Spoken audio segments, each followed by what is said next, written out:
बच्चों 1799 में Joseph Proust नामी साइंटिस्ट ने लॉ ऑफ डेफिनेट प्रोपोर्शन के लिए एक स्टेटमेंट दी। स्टेटमेंट है a chemical compound always contains it's component elements in a fix ratio by mass. मतलब किसी भी कंपाउंड में हर एलिमेंट का रेशो हमेशा सेम होता है, चाहे आप कितनी भी क्वांटिटी ले लो। इस लॉ को हम चाय के एग्जाम्पल से समझते हैं। अगर हम चाय बनाने के लिए 1 कप पानी, 1 चमचा चाय पत्ती और 1 कप दूध का यूज करते हैं, तो पानी, चाय पत्ती और दूध का रेशो हमेशा 1:1:1 रहेगा। फिर चाहे आप 1 कप चाय बनाओ या 4 कप चाय बनाओ, पानी, चाय पत्ती और दूध का रेशो हमेशा 1:1:1 रहेगा। इसका मतलब यह है कि चाय का टेस्ट और कंपोजिशन में कोई फर्क नहीं आएगा, क्योंकि यह हमेशा डेफिनेट प्रोपोर्शन में होता है। बच्चों, इस लॉ को हम एक और एग्जांपल समझते हैं। बच्चों, वाटर मॉलिक्यूल में हमेशा हाइड्रोजन और ऑक्सीजन एलिमेंट फिक्स रेशो में मौजूद होते हैं। एक वाटर मॉलिक्यूल में हमेशा 0.11 ग्राम हाइड्रोजन और 0.88 ग्राम ऑक्सीजन होता है, इसलिए इनका रेशो भी हमेशा 1:8 रहता है।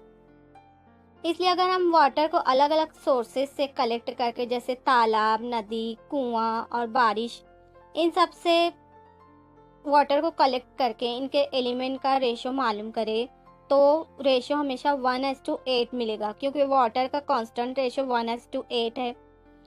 बच्चों, इस लॉ को मैथमेटिकली इस तरह से एक्सप्रेस किया जाता है, mass of element A divided by mass of element B equal to constant. ये कांस्टेंट रेशो हर कंपाउंड के लिए अलग अलग होता है, जैसे वाटर का कांस्टेंट रेशो 1:8 है। बच्चों, अब हम इस लॉ को एक एक्सपेरिमेंट के थ्रू समझने की कोशिश करते हैं। इसके लिए हमें 100 ml वाटर को एक बीकर में लेकर उसमें 10 ग्राम सॉल्ट डिजोल्व करना होगा। यह हमारा फर्स्ट सोल्यूशन होगा।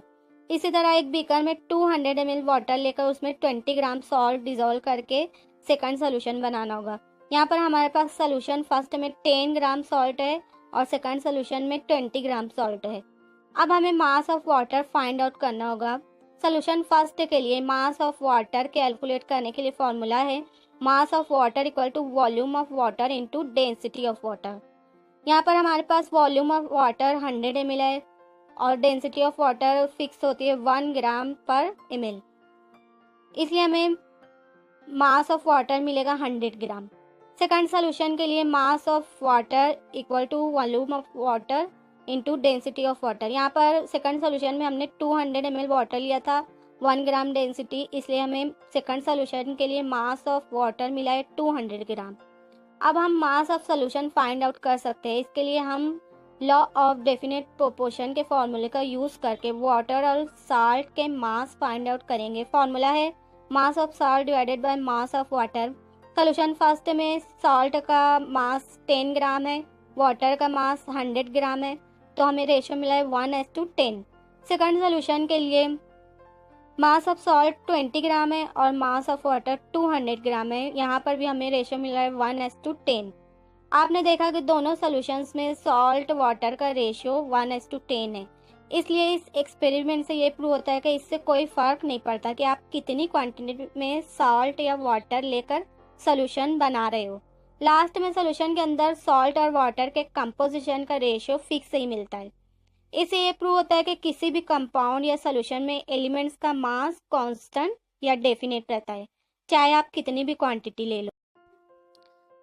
Now let's see numericals. 2 samples of water are analyzed. The first sample contains 20 gram of hydrogen and 160 gram of oxygen. The second sample contains 10 gram of hydrogen and 80 gram of oxygen. Verify that these samples obey the law of definite proportion. मतलब यहाँ पर 2 sample दिए हैं, हमें पता करना है कि ये दोनों लॉ ऑफ डेफिनेट प्रोपोर्शन को ओबे करते हैं कि नहीं। फॉर्मूला हम लिखेंगे हाइड्रोजन S2 ऑक्सीजन, क्योंकि हमारा फर्स्ट दोनों सैंपल हाइड्रोजन और ऑक्सीजन से मिलकर बना है। फर्स्ट सैंपल में हाइड्रोजन का मास है 20 ग्राम और ऑक्सीजन का मास है 160 ग्राम। हमें रेशो मिला है 1/8, 1:8 रेशो मिला है। सेकंड सैंपल के लिए हाइड्रोजन का मास है 10 ग्राम और ऑक्सीजन का मास है 80 ग्राम, तो हमें सेकंड सैंपल के लिए भी सेम रेशो मिल रहा है 1:8। मतलब दोनों सैंपल्स का रेशो सेम है, इसलिए ये लॉ ऑफ डेफिनेट प्रोपोर्शन को ओबे कर रहे हैं।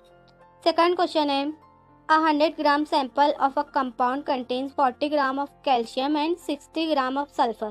Another sample of the same compound contains 80 gram of sulfur calculate the amount of calcium in this second sample. मतलब फर्स्ट सैंपल में कैल्शियम और सल्फर का अमाउंट दिया है, लेकिन सेकंड सैंपल में सिर्फ सल्फर का अमाउंट दिया है और कैल्शियम का हमें मालूम करना है। तो फर्स्ट सैंपल के लिए फॉर्मूला लिखेंगे ratio of calcium S two sulphur.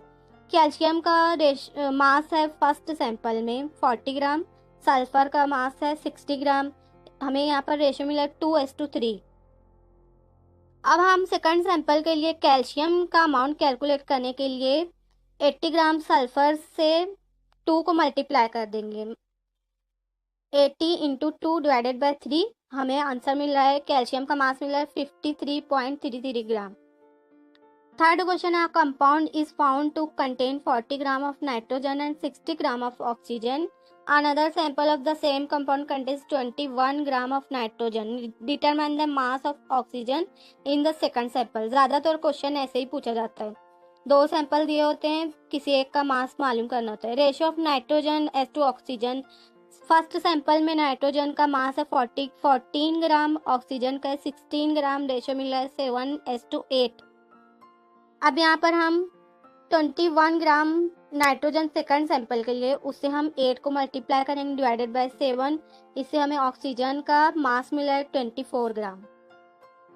Last question है, if 9 gram of water contains 1 gram of hydrogen, how much oxygen is there in 36 gram of water. हम सबसे पहले मास ऑफ ऑक्सीजन निकालेंगे। Mass of oxygen 9 gram water है और 1 gram hydrogen है first sample के लिए, तो 9 - 1 8 ग्राम ऑक्सीजन हो जाएगा फर्स्ट सैंपल के लिए। सेकंड सैंपल के लिए ऑक्सीजन कैलकुलेट करना है हमें, तो इसे हम 8 इंटू 36 से डिवाइड कर देंगे divided by 9 equal to 32 gram second sample के लिए ऑक्सीजन का मास है।